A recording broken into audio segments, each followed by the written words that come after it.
सबको Radhe Radhe. Welcome my YouTube channel story है vastu with Simpy में। तो चलिए, आज का विषय अग्नि कौन है। कुछ बातें रह गई थी जो बतानी थी। एक वीडियो में सारी बातें कि नहीं पॉसिबल नहीं होता है, वीडियो फिर काफ़ी लंबा हो जाएगा, फिर आप लोग भी बोर हो जाएंगे देखते देखते। तो ठीक है, तो जो बाकी था वो मैंने सोचा कि चलिए बता ही देते हैं। तो सबसे पहले कि अग्निकोण में सिर्फ अग्नि का व्यवस्था होना चाहिए। कहने का मतलब सिर्फ हमारे चूल्हे होने चाहिए और वो चीज़ें होनी चाहिए जिनकी तस्वीर गर्म हो। ठीक है, तो पूजा स्थान नहीं होना चाहिए हमारा अग्निकोण में, हमारा पूजा स्थान नहीं होना चाहिए। अब मान लीजिए किसी का किचन अग्निकोण में ना होकर के ईशान कोना में है, तो ये ऐसा ना हो कि मतलब ईशान कोना में किचन है तो पूजा रूम पूजा का स्थान जो होता है वो ईशान कोना में होता है, तो हम क्यों ना किचन में ही अपने पूजा का स्थान बना दे। तो आप ऐसी गलती बिल्कुल ना करें। मान लीजिए अगर आपके किचन में ऐसा व्यवस्था बना हुआ है कि आपका किचन ईशान कोना में ही है, तो आपने बना रखा है, तो आप बीच में एक पार्टीशन लगवा दें। ठीक है, आप बीच में एक पार्टीशन लगवा दें, कपड़े का मोटा कपड़ा हो, जैसा भी हो, सूती हो, जैसा भी हो, आप वहाँ पर लगा दें। जैसे ऐसा होना जैसे देखने में लगे कि ये दोनों अलग अलग हैं। ठीक है, ऐसा कुछ होना चाहिए। क्योंकि जहाँ तक ऐसा होना नहीं चाहिए, लेकिन अब है तो हम लोग कर ही कह सकते हैं। ठीक है, लेकिन अगर ऐसा है तो बीच में पार्टीशन करवा दें, मतलब वहाँ पे आप कपड़े से ऐसा पर्दा जैसा लगवा दें, या फिर अगर आपसे संभव हो तो आप कारपेंटर को बुलाकर वहाँ पर आराम से बनवा सकते हैं। ये तो हो गई कि मान लीजिए ऐसा है किचन अग्निकोण में ना होकर के ईशान कोना में है तो क्या करें। अब बात आती है कि मान लीजिए अग्निकोण में किसी का बेडरूम है, कोई सो रहा है, तो खास करके जो बच्चे जो टीनेजर्स होते हैं या फिर हस्बैंड वाइफ होते हैं, तो वो अग्निकोण में वो उनके लिए सोना बिल्कुल एकदम हानिकारक है। कहने का मतलब है कि अग्निकोण में सिर्फ और सिर्फ अग्नि का वास होता है ना। अग्निकोण में सिर्फ और सिर्फ अग्नि का ही वास होता है। तो जो भी वहाँ रहेंगे, जो भी वहाँ सोएंगे, तो जाहिर सी बात है उनका दिमाग हमेशा एकदम गरम गरम ही रहेगा, है ना। जो भी अग्निकोण में सोएंगे या बैठकर पढ़ेंगे या फिर पूजा करेंगे, उनका दिमाग गर्म ही रहेगा। आप नोट कर सकते हैं, पूजा करने के बाद आदमी चिड़चिड़ा जैसा रहता है, तो क्यों होता है? वो अग्नि के कारण ही होता है। बिल्कुल हमारा मूड जो है ना वो गरम गरम हो जाता है। तो सिर्फ अग्निकोण में सिर्फ और सिर्फ अग्नि की ही व्यवस्था होनी चाहिए। अब हम चलते हैं दक्षिण दिशा की तरफ। ठीक है, अग्निकोण तो हो गया, अब दक्षिण दिशा की तरफ चलते हैं। तो दक्षिण दिशा जो है वो मंगल की दिशा है। ठीक है, दक्षिण दिशा मंगल की दिशा है। मंगल यानी वीर हनुमान की दिशा है। मैंने पिछले वीडियो में भी बताया था कि हनुमान जी को जो शक्तियाँ थी उनका प्रभाव बिल्कुल दक्षिण दिशा की तरफ किया था, इसलिए उनकी शक्तियाँ उधर ही स्थापित रह गई, मतलब उनकी दिशा ही बन गई दक्षिण दिशा। तो दक्षिण दिशा जो है वो मंगल की दिशा है।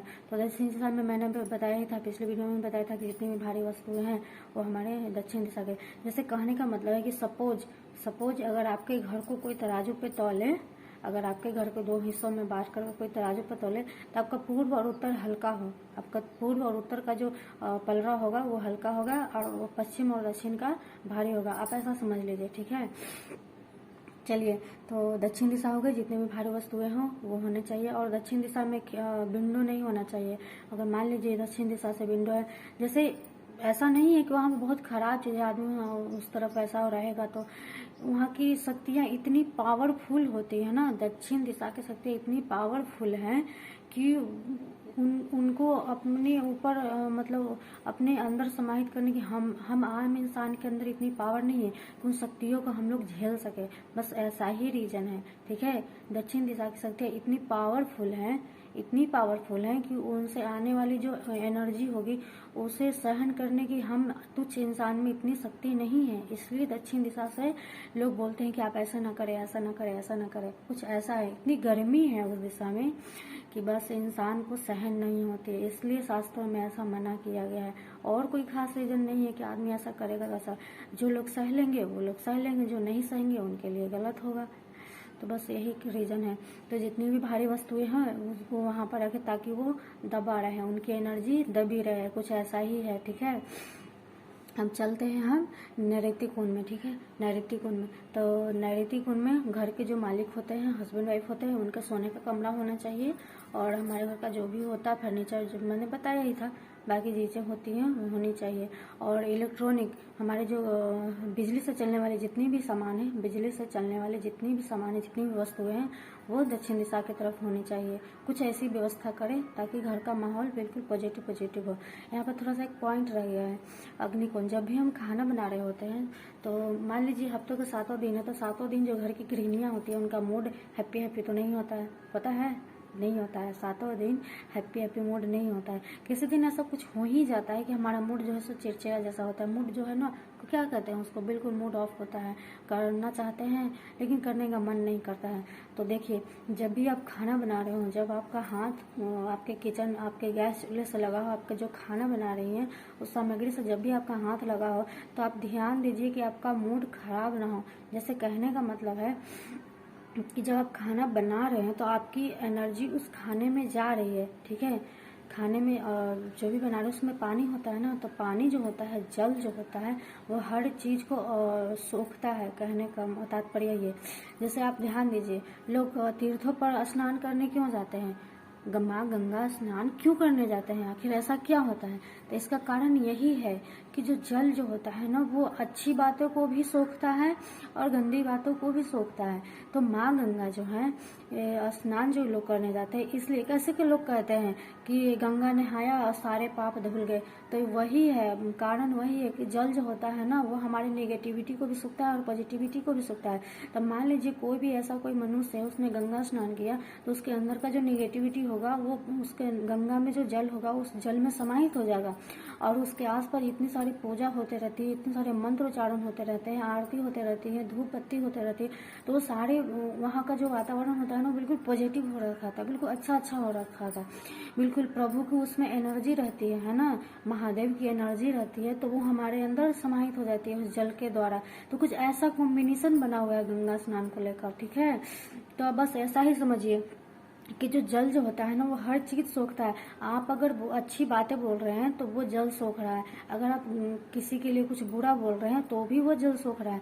तो आप इस चीज का ख्याल रखें कि जब भी आपका मूड खराब हो, मन में कुछ उटपटांग बातें आ रही हो किसी को लेकर के, तो आप खाना ना बनाएं। और अगर उस टाइम आपको बनाना है, मूड खराब है और खाना बनाना है, तो आप किसी भी तरह का कोई प्रभु का भजन लगवा दे, कोई अच्छी जो भी आपको गाने पसंद हो, जिससे आपका मूड थोड़ा शांत हो, कुछ अच्छा लगे कि हाँ चलो अब ठीक है, इतना देर हम खाना बना लेंगे। तो कुछ ऐसा आप लगा दें, ऑडियो लगा दें, वीडियो लगा दें, जो भी आपकी इच्छा है वो लगा दें, तभी आप खाना बनाएं। उससे क्या होता है कि मान लीजिए आपके मन में बहुत सारे इधर उधर होता है ना, कि बहुत गुस्सा आता है, चिड़चिड़ापन होता है, तो बहुत सारी बातें मन में आती हैं, तो हम जो सोचते हैं वो खाने में जाता है, वो वाइब्रेशन जो होता है, वो ऊर्जा जो होती है वो खाने में जाती है।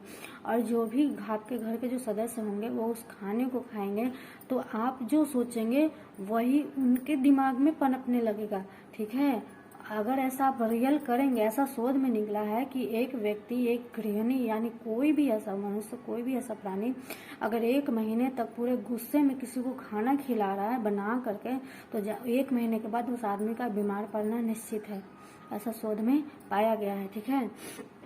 तो आप इस चीज़ का ध्यान रखें कि जब भी आप खाना बनाएं तो आपका मूड अच्छा हो, एकदम बिल्कुल हैप्पी मूड में बनाएं आप खाना। वो कहा गया है ना कि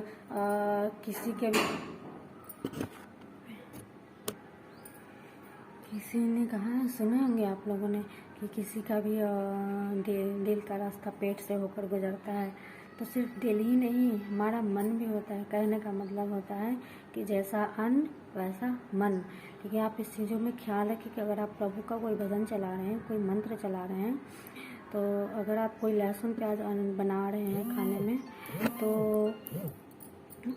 उस वक्त आप कोई मंत्र ना चलाएं, ठीक है।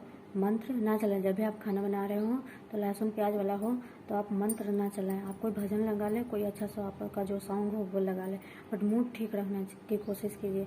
कुछ ऐसा आप कीजिए कि खाना बनाते समय आपका मूड ठीक हो। तो हो गई, ये तो नॉर्मली हो गई। ये इन सब चीज़ों ना छोटी छोटी बातें होती हैं, पर इनके रिजल्ट बहुत अच्छे होते हैं। बातें छोटी छोटी होती हैं लेकिन इनके रिजल्ट बहुत बड़े होते हैं। एक लिमिट पर होने पर, एक टाइम होने पर इनके रिजल्ट अच्छे होते हैं। ये तो हो गई बात दक्षिण दिशा के लिए, मैंने बता दिया कि भारी वस्तुएं जितनी होनी चाहिए, और वहाँ पर घर के मालिक हैं, हस्बैंड वाइफ हैं, तो उनका कमरा होना चाहिए। और दक्षिण दिशा में बच्चों का कमरा बिल्कुल भी नहीं होना चाहिए, ठीक है। दक्षिण दिशा में बच्चों का कमरा बिल्कुल नहीं होना चाहिए, बच्चों का कमरा पूर्व दिशा की ओर होना चाहिए और दक्षिण दिशा की तरफ सिर करके। अगर घर के बड़े लोग हैं तो वो लोग सो सकते हैं, लेकिन बच्चे पूर्व दिशा की ओर सिर करके सों, ठीक है। नेक्स्ट वीडियो में मैं आपको बताऊंगी नैऋत्य कुंज, जिसका स्वामी राहु केतु है। राहु केतु, बिल्कुल राहु और केतु सब लोगों ने डरा रखा है, तो राहु जितना अच्छा है उतना ही बुरा है, और जितना ही बुरा है उतना ही अच्छा भी है। नेक्स्ट वीडियो में बताएंगे आपको, ठीक है। अभी के लिए सबको राधे राधे।